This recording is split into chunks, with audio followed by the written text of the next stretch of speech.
the book Hebrews, part 217. I'm Professor Hannes Rettinghuis of the First Assembly of Yafashua in South Africa, Pretoria, Montana, also international.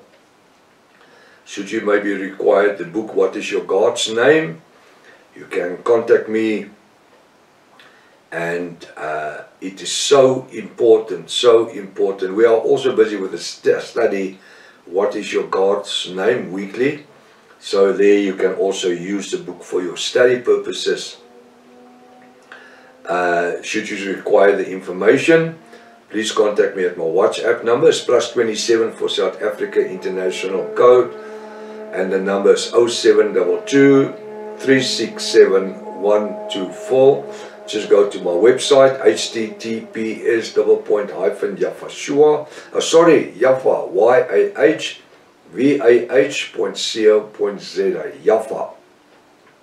If this is the first time that you are about to participate in the study, you're so very, very welcome. Go to part 1, start from the beginning, because you have missed out on quite a bit of information. It's very important to subscribe to the channel in order to receive the different notifications, also of all the studies that we are currently busy with.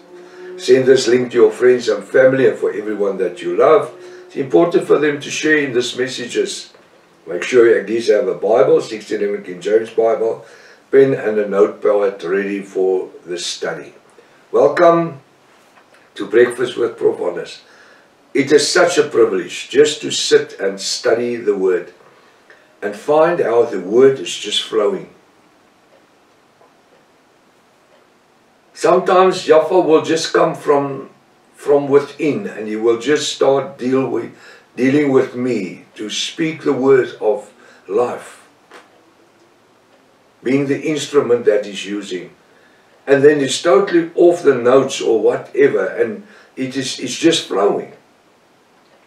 And that's what I say, that is when we are moving in the anointment of the Ruach HaKodesh. Hebrews 10 verse 20, he says, by a new and living way, I must step on, otherwise I'm not going to continue there, which He had consecrated for us through the veil, that is to say, His flesh. Now we're going to look, we're taking a side line here to confirm what has been said in Hebrews 10 verse 20 concerning the new and living way, and about the veil, and which is His flesh. It gives us permission to enter into the holiest, most holiest, any time of the day and night. 2 Corinthians 6 verse 16. And what agreement had the temple of Yafa with idols? And what agreement had the temple of Yafa with idols? For ye, as the bride of Yafashua, look at my fingers, are the temple of Yafa Almighty, the living. As Yafa had said, I will dwell in them. For more than 1,000 years, we find the only place where any contact was possible between Israel and the nation Israel, the people, and Yafa Almighty, was by way of the tabernacle. And then only once a year. We don't find that on a weekly basis or a monthly basis. Yeah, there were feasts, and there was a Sabbath, and there was the moons, and there was the New Year when they departed from Egypt, and there was many rituals. And then the sacrificial blood of animals, and burning of incense, and bringing their tithes, and keeping the Sabbath, and having the men circumcised, the boys circumcision, and all the different things. But these were rituals. These were not intended to be rituals. But the way that Israel performed in these 613 laws made it to become rituals. And that's why the Bible says,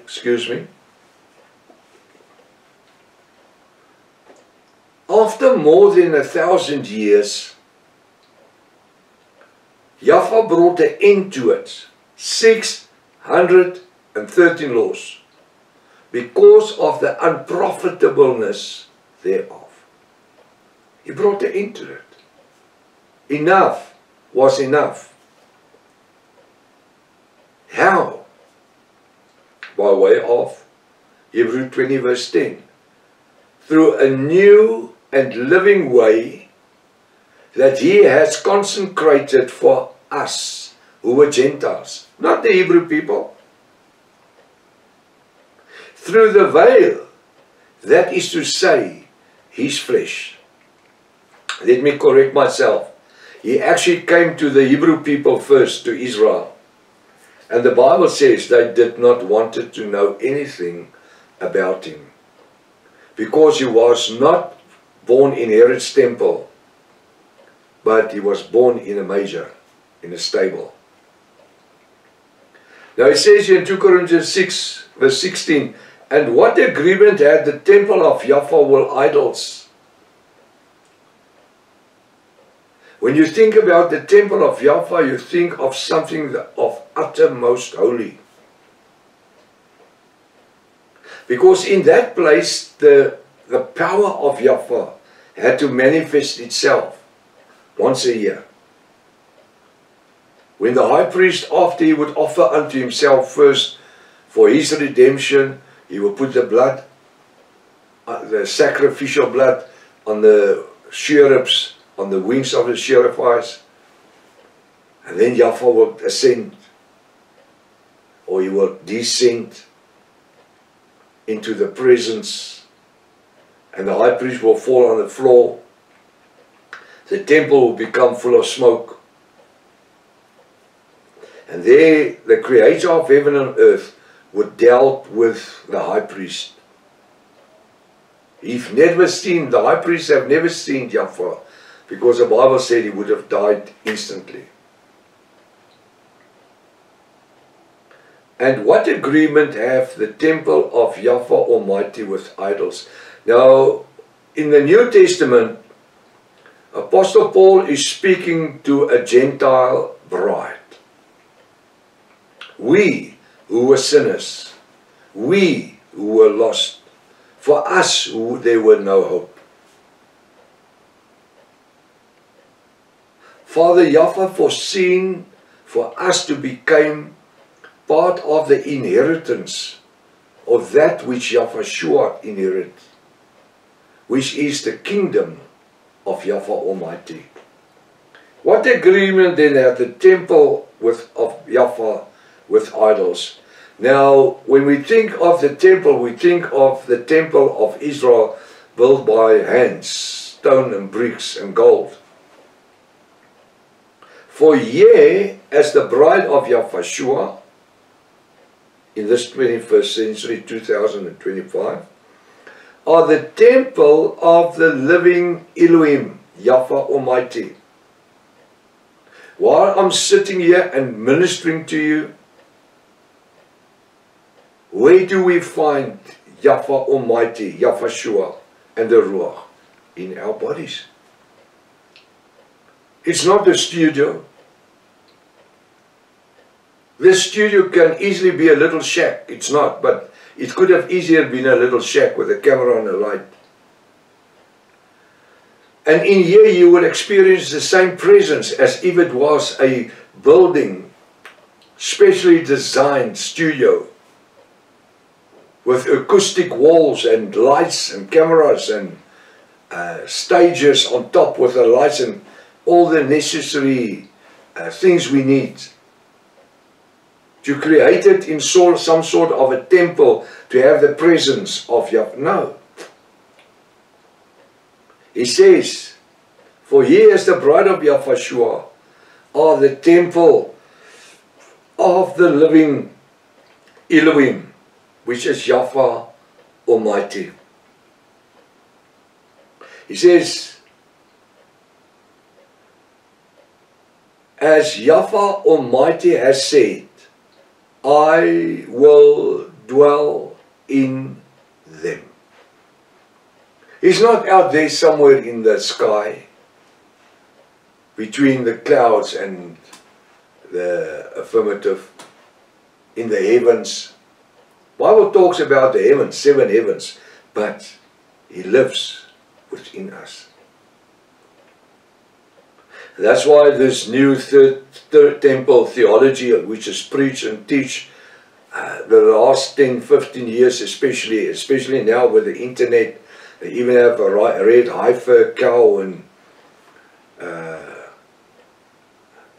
and everything needs to go backwards. Everything that Yahweh has redeemed them from, that is the Orthodox Jews. Now they want to relive everything. And they want Yahweh to come and sit in the temple. No, Yahushua to come and sit in the temple. There's no scripture that says that Yahushua will sit in the temple. That will be the Roman Catholic Pope. That will be the peacemaker. Because after 1230 days, he will break the covenant and he will become the Antichrist. Now, you can't tell me one moment you say that Yahushua sits in the temple and he's doing the offerings on behalf of Israel. And then, when the covenant is broken, where's he then? Who's going to become the Antichrist now? What happens to Yahushua now? You cannot explain it to me. Because the Bible says he becomes the Antichrist. The beast with 7 heads and 10 horns that comes from the water. The sea of waters. Revelation 17 verse 1 to 6. And that sea of waters in Revelation 15 verse 10. Revelation 17 verse 15. It's nation, tongues, and creeds, a multitude of people. The water that you see is people. It's a figurative speech. So where does Yahweh live? Here. There. He lives within us. That's why Apostle Paul comes and he says, your bodies is the temple of the Ruach HaKodesh. We have an obligation to keep our bodies in a way that Yahweh will smile upon us.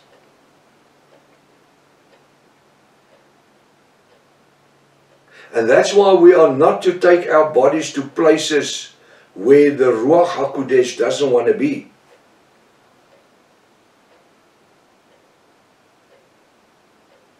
Go and visit a pole dancing club where prostitutes is dancing on the tables, and that's not where your temple wants to be. Sitting around the poker table gambling, that's not where your body wants to be.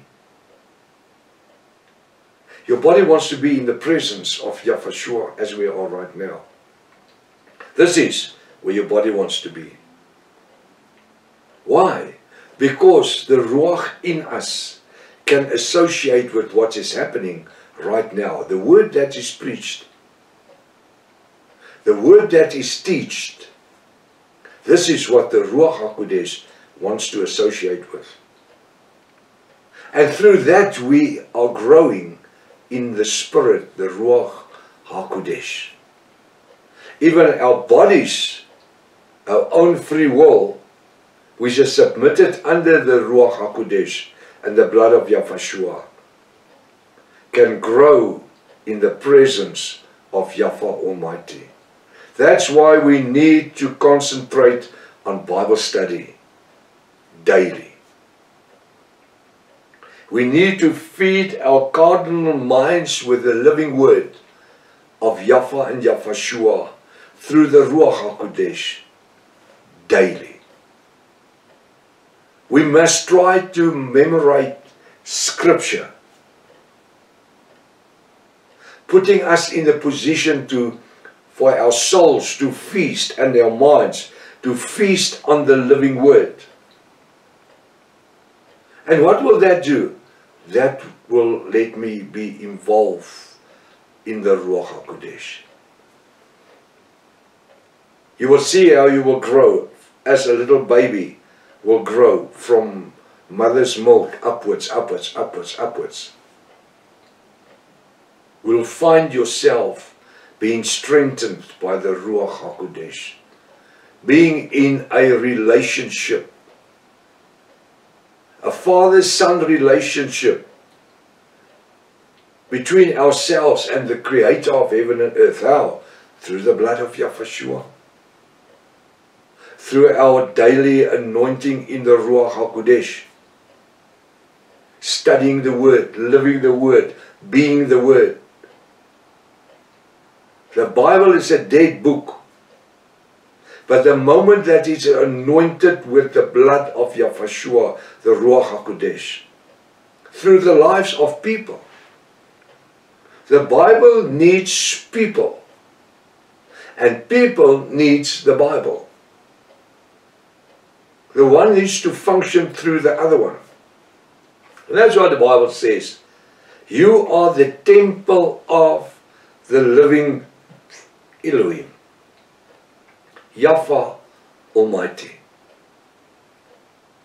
I will dwell in them.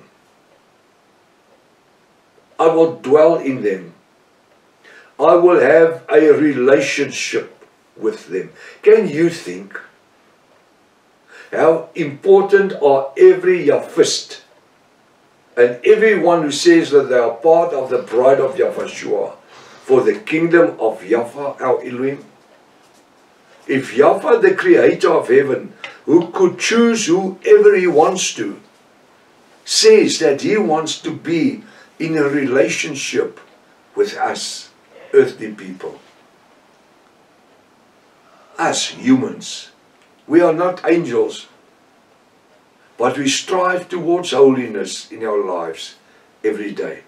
Now I'm going to stop right here because there is so much more to share in this one scripture. Till tomorrow morning, if His Father's will. Maranatha. Yahshua is coming back again. Hallelujah.